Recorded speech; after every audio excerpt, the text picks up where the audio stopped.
Dr. Phil's studio was shrouded in an almost palpable tension that Tuesday afternoon. The lights shone brightly on the main stage, where the leather chairs awaited their occupants. The audience, numbering around 100, maintained a reverent silence, broken only by nervous coughs and the occasional rustle of papers.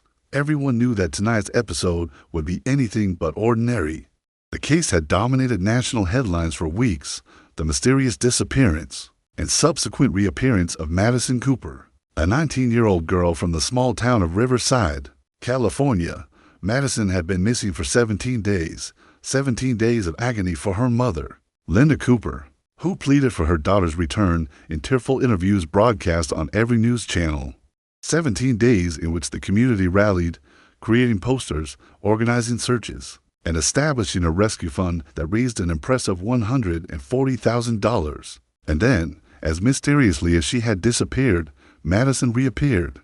She was found wandering on a rural road, barefoot, with torn clothes and a story that chilled the blood of all who heard it. She claimed to have been kidnapped by two masked men, who held her in a dark basement, where she was tied up, deprived of food, and threatened with death if she did not cooperate. But something didn't add up. Details that didn't make sense. Inconsistencies in her account that raised suspicions among the investigators.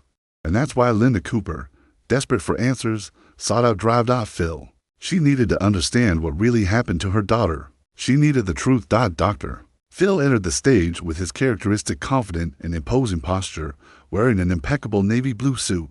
His eyes scanned the audience before seeing the two women seated before him. Linda Cooper, a 45-year-old woman with brown hair beginning to turn gray, had red, swollen eyes from crying.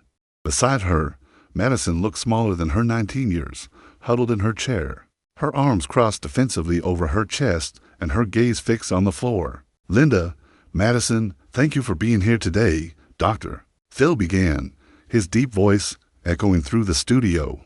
He sat in his chair, leaning slightly forward, a posture that indicated he was about to delve into the issue. Linda, you contacted me because you have questions about what your daughter went through. Tell me what brought you here. Linda wiped away tears with a crumpled tissue she held in her trembling hands. Her voice came out hoarse, broken by emotion. Dr. Phil, I spent 17 days without sleeping, without eating properly, thinking my daughter was dead, imagining what those monsters were doing to her. She paused, swallowing hard. When she came back, I was so happy, so relieved that I thought nothing else mattered. But then questions started to arise. The police told me there were inconsistencies. They said Madison changed her story every time she was questioned. And I need to know the truth. I need you to help me find out what really happened. The camera zoomed in on Madison's face, capturing the moment she bit her lower lip hard, avoiding her mother's gaze. Dr. Phil noticed. He always noticed. Madison, he said, his voice lowering a tone, becoming softer, but no less penetrating.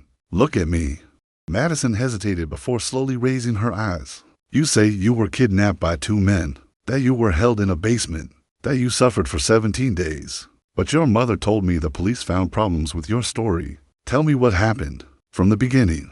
Madison took a deep breath, her hands gripping the arms of the chair. I was coming home from work, she began, her voice barely a whisper. It was around 9 o'clock at night. I work at a coffee shop downtown. I was walking to the bus stop when a black van pulled up beside me. Two men jumped out. They were wearing masks, those black ski masks. One of them grabbed me and threw me into the van before I could scream. And what happened next? Dr. Phil encouraged her, but there was a perceptible skepticism in his tone. They took me somewhere. I don't know where. It was dark. They blindfolded me. When they took off the blindfold, I was in a basement. There was mold on the walls, a single light bulb hanging from the ceiling. They tied me to a chair with duct tape. Their voices began to tremble. They said they would kill me if I didn't cooperate. They wanted money. A lot of money. Before we continue with this impactful story, don't forget to like, subscribe to the channel, and turn on notifications so you don't miss any of Dr. Phil's upcoming revelations. Leave a comment telling us where you're watching from and what you think will happen in this case. Your opinion is very important for us to continue bringing you this exclusive content that transforms lives. Linda sobbed as she listened to her daughter's account, covering her face with her hands. But Dr. Phil didn't take his eyes off Madison. He had heard thousands of stories throughout his career, and something about this one just didn't ring true. There were too many details in some places and too much vagueness in others. It was the classic pattern of someone who was making up a narrative. "Madison, let me ask you a few specific questions," said Dr. Phil, picking up a notepad from a small table beside his chair. "You said it was tied up with duct tape. What kind of tape? Silver, brown, clear?" Madison blinked, clearly taken aback by the specificity of the question. I think it was silver." "Yes, silver. Do you think, or are you sure?" "I'm sure of it. It was silver, okay. And you said there was mold on the walls. What color was the mold?" "Green, dark green. And the light bulb on the ceiling, was it a regular incandescent bulb or a fluorescent one?" Madison hesitated again, her eyes darting rapidly from side to side as if trying to visualize the scene in her mind. "It was fluorescent, I think." "You think so again, Madison. Doctor." Phil put the pad aside and leaned even further forward. "You spent 17 days in that place. You should remember every detail of that basement as if it were burned into your mind. So tell me, why do you keep saying I think?" Madison's cheeks flushed red. "I was terrified," drived off Phil. "I wasn't paying attention to the light bulbs and mold. But you were paying close enough attention to describe your kidnapper ski masks, the type of van, and even the fact that one of them had an accent you described as maybe Southern." Drived off Phil crossed his arms. "So you remember some details with crystal clarity, but others are hazy. Why?" Linda looked between Dr. Phil and her daughter, confusion and fear growing on her face. "Madison, just answer his questions, please." Madison shifted uncomfortably in her chair. "I'm telling the truth. Why doesn't anyone believe me?" "Because your story doesn't hold up, Madison." Dr. Phil's voice was firm now, leaving no room for evasions. "The police told me you changed your story 3 times. First you said there were 2 men. Then you said maybe there were 3. Then you went back to 2. You said you were held in a basement, but when asked if you heard traffic noises, you said yes. Basements are usually soundproofed. You said you weren't given food, but when you were examined at the hospital, the doctor said you were perfectly nourished for someone who claimed to have spent 17 days in captivity." The audience murmured, a collective sound of shock and disbelief.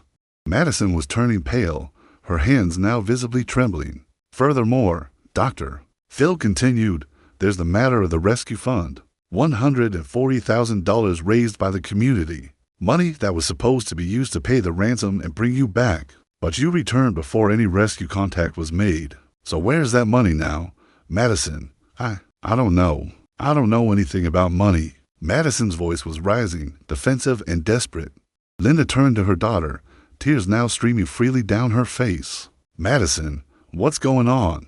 What are you not telling us?" Dr. Phil let the silence linger, allowing the tension in the studio to build until it became almost unbearable. He had perfected this technique over the years. Sometimes silence spoke louder than any accusation. The cameras captured every second of Madison's anguish, the close-up on her face showing the internal conflict she was waging. Finally, after what seemed like minutes, but were only 30 seconds, she broke down. Okay. Madison shouted, covering her face with her hands. I wasn't kidnapped." The studio erupted in muffled exclamations. Linda stood up so quickly she almost knocked her chair over. "What?" Her voice was a shrill cry of disbelief. "What do you mean she wasn't kidnapped?" Madison was crying now, tears streaming down her face as she shook her head repeatedly. "I'm so sorry, Mom. I'm so sorry. I didn't want it to get this far. I just wanted attention." "Attention?" Linda's voice was thick with pain and anger. "You made me think I was dead just for attention? That's not how it was." Madison tried to explain, her words coming out between sobs. "I was going through a bad time. Nobody noticed me. I posted things on social media and nobody liked them. I felt invisible. And then I saw that story online about that girl who disappeared, and when she came back, everyone was talking about her. She had 1 million followers. Everyone wanted to know her story. And I thought that if I did something dramatic, maybe people would finally see me." Dr. Phil remained seated, his face a mask of controlled disbelief. "So you faked your own kidnapping for social media followers? That wasn't all." Madison insisted, wiping her face with her hands. "I also needed money. I was in debt.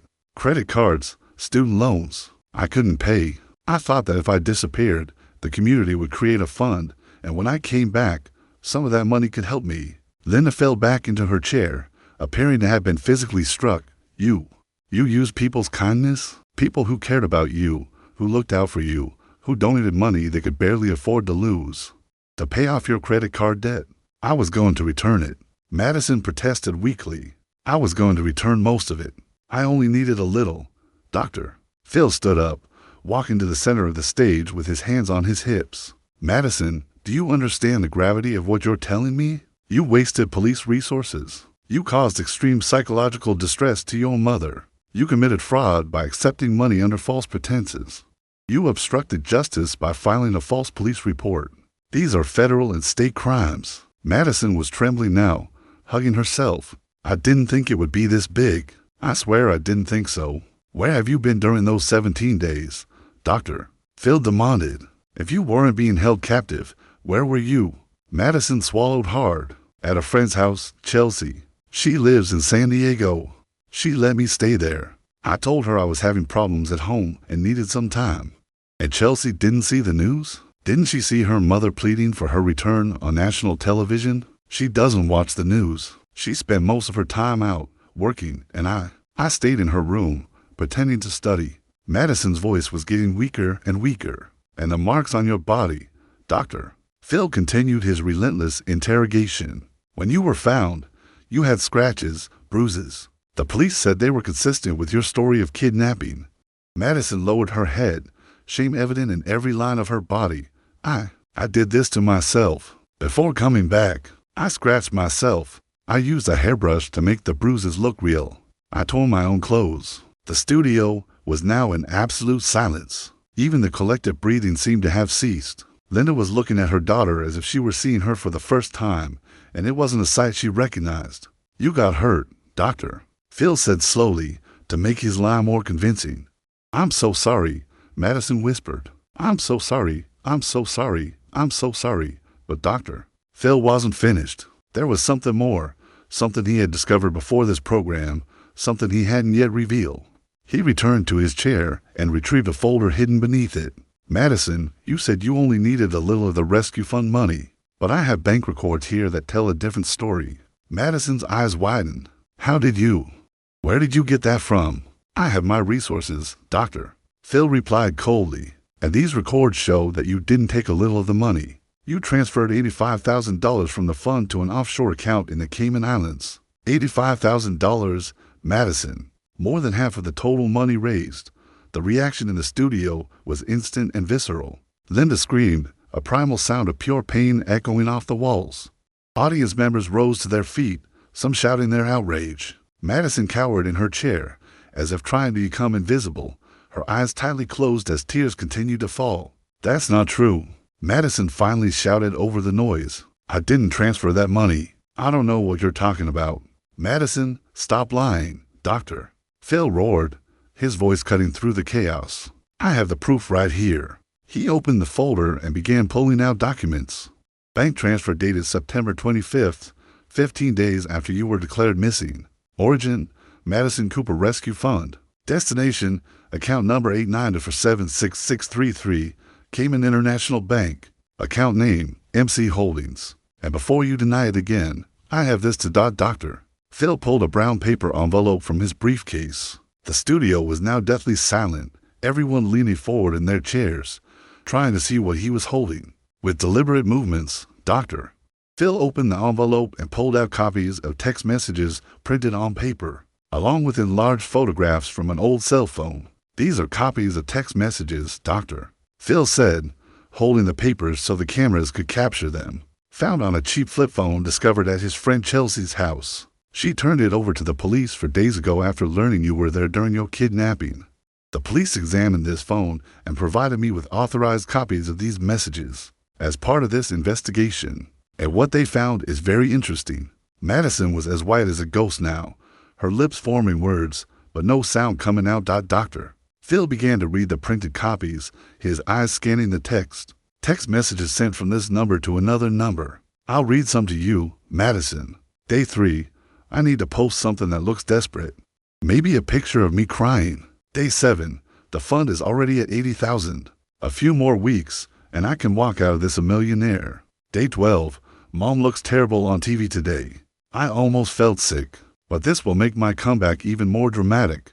Doctor. Phil's voice was thick with disgust. And then there are the photos. Photos you took of yourself staging your kidnapping. He showed the printed images. You tied to a chair, not in a basement, but in Chelsea's room. You with a self-inflicted black eye. You with your shirt torn. All of these photos have metadata that the police analyzed. They show exactly when and where they were taken. And here's the most disturbing part.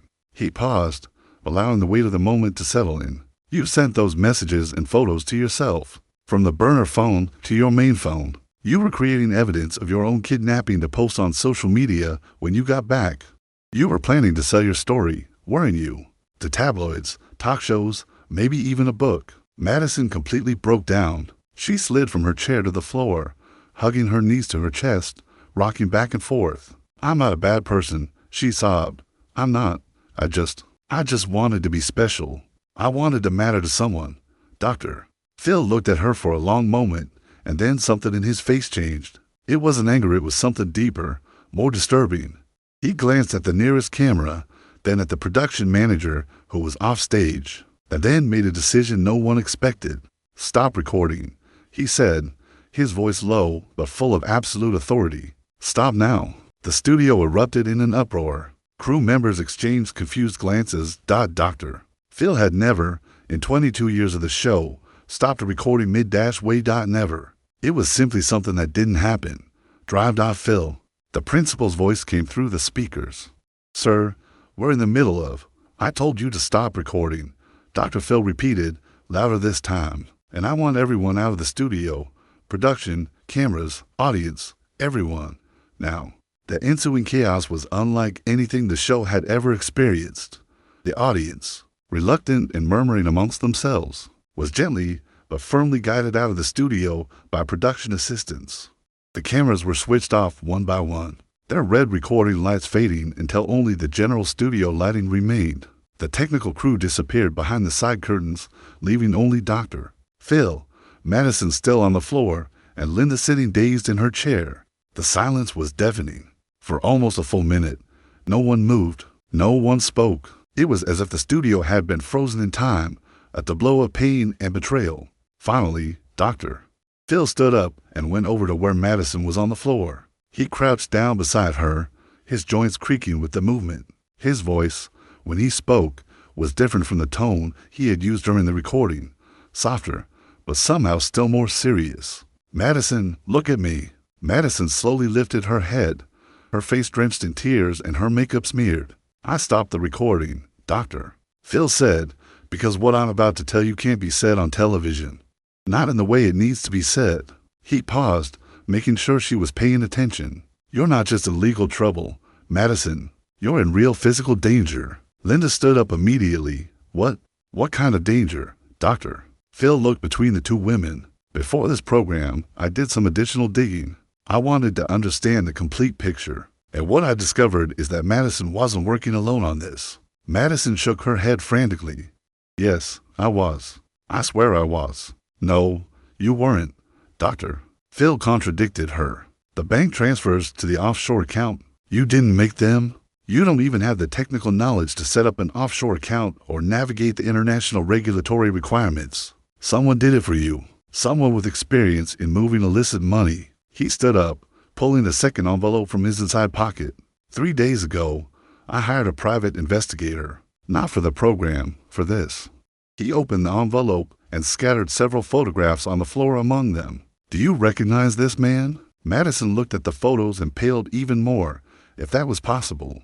The photos showed a man in his late 30s, black hair combed back, an expensive leather jacket, going in and out of various buildings. In one of the photos, he was with Madison in a cafe. His name is Derek Mullins, Doctor. Phil continued. He has an extensive criminal record. Wire fraud, identity theft, extortion. He spent 6 years in prison and was released 8 months ago. And 2 weeks before his disappearance, you started meeting with him regularly. How do you know that? Madison whispered. Because Derek Mullins is being investigated by the FBI for a series of social media scams, Dr. Phil explained. He has a pattern. He finds vulnerable young people who want fame, who want attention. He convinces them to create fake crises, disappearances, kidnappings, terminal illnesses. He helps them stage the scenes, create the evidence, open offshore accounts. And when the money starts rolling in, he takes 70%. His victims get 30% and all the legal responsibility when they are caught. Linda covered her mouth with her hands, horror growing in her eyes. Oh my God. Madison, what have you done? I didn't know. Madison shouted. He said it was just marketing. He said it was just how influencers do it to gain fame. He said it was cool. And you believed him, Doctor. Phil said, not as a question, but as a statement of fact. You believed him because he told you what you wanted to hear, that you deserved to be famous, that you deserved attention, that the world had been unfair to you and this was your chance to even things out. Madison didn't answer, but her renewed tears were answer enough. Doctor. Phil continued, but here's the part you don't know, Madison. Derek Mullins won't let you testify against him. In his previous cases, his partners always recanted their testimonies or simply disappeared before the trials. One was found dead in an apparent suicide. Another fled to Mexico and was never seen again. Derek Mullins is dangerous, Madison. And now that you've been exposed, now that this program is airing, you've become a liability to him. Blood drained from Linda's face. Are you saying my daughter's life is in danger? I'm saying she needs immediate police protection, Doctor. Phil replied, and she needs to fully cooperate with federal authorities. It's her only chance of getting out of this without ending up dead or in prison for 20 years. Madison was trembling so violently that she looked like she was having a seizure. I don't want to die, she sobbed. I don't want to die. I just wanted to be special, Doctor. Phil bent down again, his hands on her knees to stabilize her. Then you're going to do exactly what I say. Understand? Exactly. Madison nodded, unable to form words. I've already been in contact with the FBI before this program, Dr. Phil said. There are agents waiting backstage right now. You're going to leave this studio under protective custody. You're going to tell them everything, and when I say everything, I mean every conversation you had with Derek, every meeting, every text message, every email. You're going to hand over your phone, your laptop, anything that might have evidence. And then you're going to testify against him when the case goes to trial. But will I be arrested too? Madison asked, her voice trembling. Probably, Doctor. Phil answered honestly. But if you cooperate, the prosecutor might be more lenient. Maybe community service, probation, some jail time, but not decades. That's the best offer you'll get. The alternative is Derek Mullins finding out where you are, and I guarantee that's not a situation you want to face. Linda was crying silently now, tears falling onto her lap. How did we get here? She whispered. How did my girl, my little girl, turn into this, Doctor? Phil turned to her. Linda, I know this is almost impossible to hear, but Madison needs you now more than ever. Not to support her choices were terrible, but to be there while she faces the consequences. She's 19. She's still your daughter, and she needs a mother who loves her enough to let her face justice, but who will still be there on the other side. Linda looked at her daughter, who was still on the floor, devastated and terrified. Then, slowly, she stood up and went to Madison. She knelt down and pulled her daughter into her arms, both of them crying. I love you, Linda whispered. But you're going to have to fix this. Do you understand? You're going to have to fix this. I'll go. Madison sobbed into her shoulder. I promise I will. 30 minutes later, the studio reopened. The audience returned to their seats, confused but anxious. The camera crew resumed their positions. And Dr. Phil returned to the stage, this time alone. Madison and Linda had been escorted backstage, where FBI agents were waiting to assume protective custody of Madison. Dr. Phil stood center stage, the main camera focusing on him in a tight close-up that captured every line of weariness on his face. He had done this job for over 2 decades, but there were cases that still affected him deeply. This was one of them. 3 weeks ago, Madison Cooper reappeared after being missing for 17 days. He began, his voice heavy. All of you watching now have seen the first part of this story, the confrontation. Madison's confession that she faked her own kidnapping. The evidence that revealed the extent of her fraud. You witnessed the moment I stopped the recording, something I've never done in 22 years of this program. He paused, letting his words sink in. What you didn't see What happened during those 30 minutes when I asked everyone to leave the studio was even more shocking. And now I can tell you the rest of the story. The audience leaned forward, their undivided attention fixed on him. Madison Cooper wasn't kidnapped. She staged her own disappearance with the help of a professional criminal named Derek Mullins, a man with an extensive history of manipulating vulnerable young people to pull off exactly this type of scam, all for social media attention and money. In the process, she broke her mother's heart, wasted valuable law enforcement resources, and defrauded good people who cared about her. Phil walked slowly across the stage. But during those 30 minutes off air, I discovered something that transformed the social media fraud case into a matter of life or death. Madison wasn't just in legal trouble, she was in real physical danger. Derek Mullins has a history of eliminating his accomplices before they can testify against him. So I stopped the recording and called the FBI immediately. The audience murmured, shock evident on their faces. Right now, Madison is in federal protective custody. She will cooperate with the authorities, testify against Derek Mullins, and face the legal consequences of her own actions. She will likely serve some prison time. Her relationship with her mother is severely damaged. And all this for what? For 15 minutes of fame? For money she couldn't even save? He shook his head sadly. These are the consequences of living in a culture where fame, even infamous fame, has become more valuable than character, where likes and followers have replaced love and real connections. Madison Cooper is not an anomaly. She is a symptom of something much larger happening in our society. Dr. Phil stopped and looked directly at the camera. Parents, I'm talking to you right now.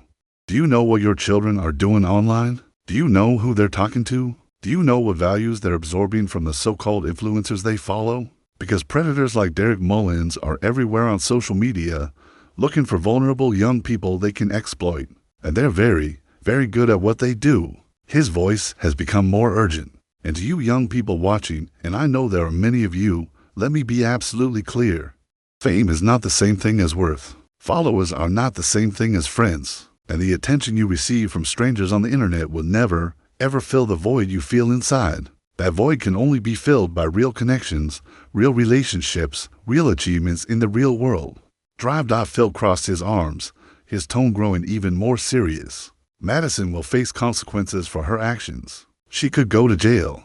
Her criminal record will follow her for the rest of her life. Relationships have been destroyed. Trust has been broken. And all for what? For 15 minutes of fame for money she couldn't even save. Was it worth it? Madison, was it really? He continued, his expression grave. Of course it wasn't worth it. But she made her choices. And now she has to live with them.